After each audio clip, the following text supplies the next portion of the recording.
Good morning girls. मेरे पहले previous जो मेरे 2 उद्यमिता पर आपने वीडियोस देखे, एक उसके कंसेप्ट और उसकी परिभाषाओं पर था, दूसरा उसकी प्रकृति और विशेषताओं पर था। उसी के कंटिन्यूशन में तीसरा जो वीडियो है उद्यमिता के प्रकार और उसके इम्पोर्टेंस के बारे में है कि क्यों ज़रूरी है उद्यमिता और कितने प्रकार की उद्यमिता होती है।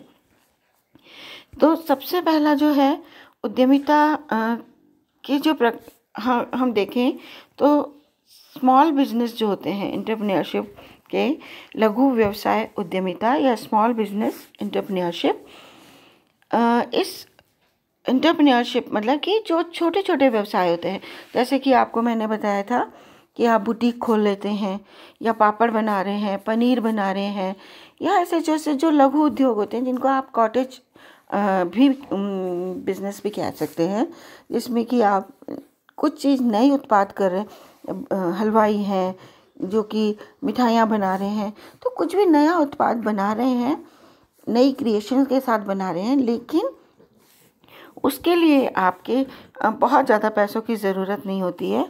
आप अपने परिवार से ही थोड़े से पैसों से शुरू कर सकते हैं। इसके अंदर अपने परिवार के लोगों को ही उसमें इन्वॉल्व कर सकते हैं और इस तरीके से छोटा से ही स्तर पर अपने बिजनेस को शुरू कर सकते हैं। तो ये पहला जो प्रकार है वो है लघु व्यवसाय उद्यमिता। जो दूसरा व्यवसाय होता है, दूसरे प्रकार का व्यवसाय होता है, वो होता है स्केलेबल स्टार्टअप उद्यमिता या स्केलेबल स्टार्टअप एंटरप्रेन्योरशिप। मैंने आपको पूर्व के वीडियो में भी बताया था कि स्टार्टअप क्या होता है।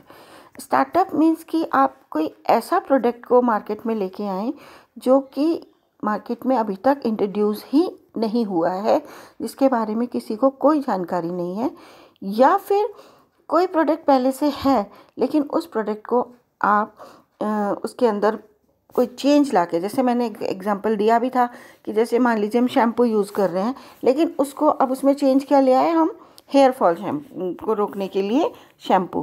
तो जो नया कुछ आप प्रोडक्ट के अंदर लेके आते हैं तो वो स्टार्टअप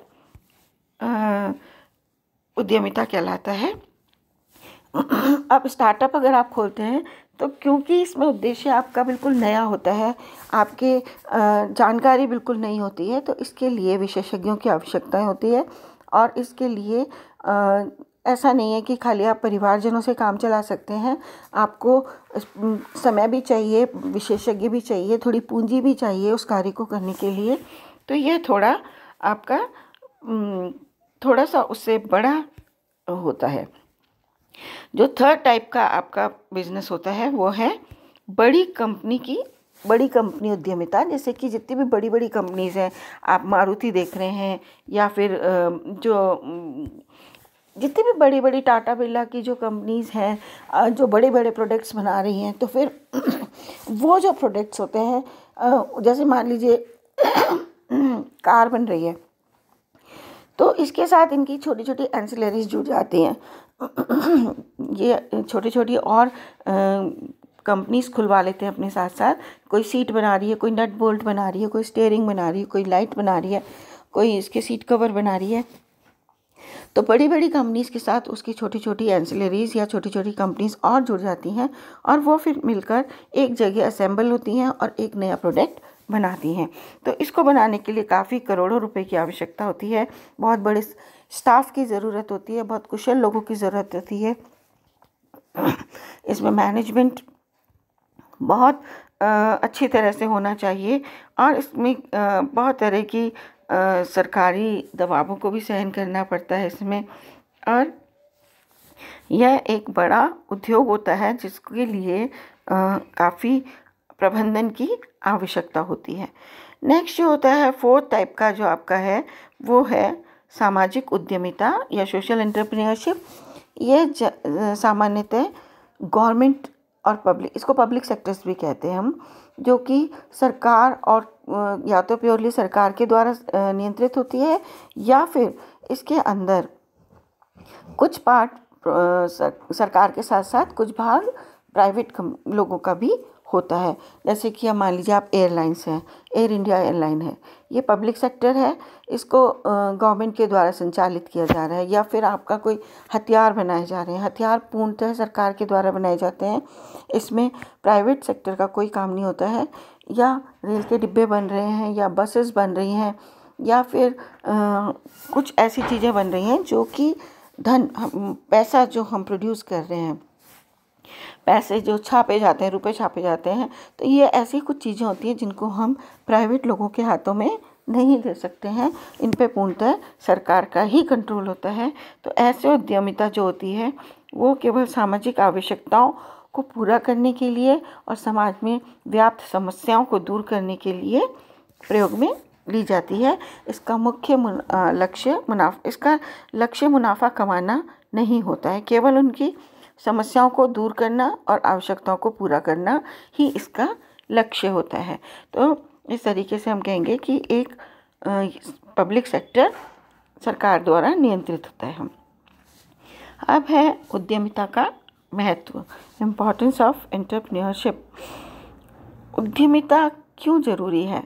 अभी तक हमने पढ़ा कि कंसेप्ट क्या होता है, उद्यमिता क्या होती है, कितने प्रकार की होती है, क्या इसकी कैरेक्टरिस्टिक्स होते हैं, और अब है कि उद्यमिता क्यों ज़रूरी है। उद्यमिता की अगर ना हो तो क्या हो? तो उद्यमिता सबसे पहली चीज़ है कि रोज़गार सृजन करती है, क्रिएशन ऑफ एम्प्लॉयमेंट। कोई भी अगर हम बिज़नेस शुरू करते हैं तो हम अकेले उस बिज़नेस को नहीं कर सकते। एक छोटी सी अगर हम दुकान भी खोलते हैं तो उसके साथ हमें एक हेल्पर की ज़रूरत होती है। इसी जो भी मैंने आपको प्रकार बताए, हर तरह के बिज़नेस में कुशल अकुशल दोनों तरह के लोगों की ज़रूरत होती है, और उनको फिर जब हम रखते हैं तो उनको रोज़गार मिलता है। उनके जब पैसे उनके घर में आने लगते हैं तो उनके जीवन लाइफस्टाइल चेंज हो जाती है, और लोगों को बेसिकली हम कहेंगे कि इसका लिए अनुभव दिया जाता है, उनके प्रशिक्षण दिए जाते हैं, एक कुशल नागरिक बनाया जाता है और उनको रोज़गार दिया जाता है। तो एक तरीके से ये रोज़गार सृजन करने की क्रिया करता है। दूसरा है इनोवेशन या नवाचार। कोई भी इंडस्ट्री अगर खुलती है तो वो इनोवेशन ज़रूर लेकर आती है, उसमें कोई ना कोई नया विचार होता है। उत्पादन करने के लिए अपने प्रोडक्ट को लोगों के सामने लाने के लिए एक नया विचार ज़रूरी होता है। जैसा कि मैंने आपको बताया था पहले भी कि अगर हम उत्पादन करते हैं और उस उत्पाद वो पहले से ही वो उत्पाद बनता आ रहा है तो उसमें बहुत अधिक कंपटीशन हो जाता है, और उस कंपटीशन का सामना करना मुश्किल हो जाता है। उसकी क्वालिटी हमें पूरी रखनी पड़ती है, पैसे बराबर रखने पड़ते हैं। लेकिन अगर हम कोई नई चीज़ लेके आते हैं तो हमारी मोनोपोली हो सकती है, हम अपनी मर्ज़ी से जो चाहे उसकी कीमत रख सकते हैं और हम उसको लोगों तक बिना कंपटीशन के पहुंचा सकते हैं। तो मेरा कहने का अर्थ है कि हर इंडस्ट्री एक नवाचार लिए हुए होती है, एक इनोवेशन लिए हुए होती है। थर्ड पॉइंट है समाज और सामुदायिक विकास पर प्रभाव, impact on society and community development. जब भी कोई इंडस्ट्री खुलती है, आपने देखा भी होगा कि जिस भी शहर में इंडस्ट्रीज़ होती हैं वो शहर डेवलप्ड होता है। क्यों विकसित होता है? क्योंकि वहाँ पर लोगों को रोज़गार मिलता है, उनको प्रशिक्षण दिया जाता है उस कार्य से संबंधित, तो उनमें कुशलता डेवलप होती है।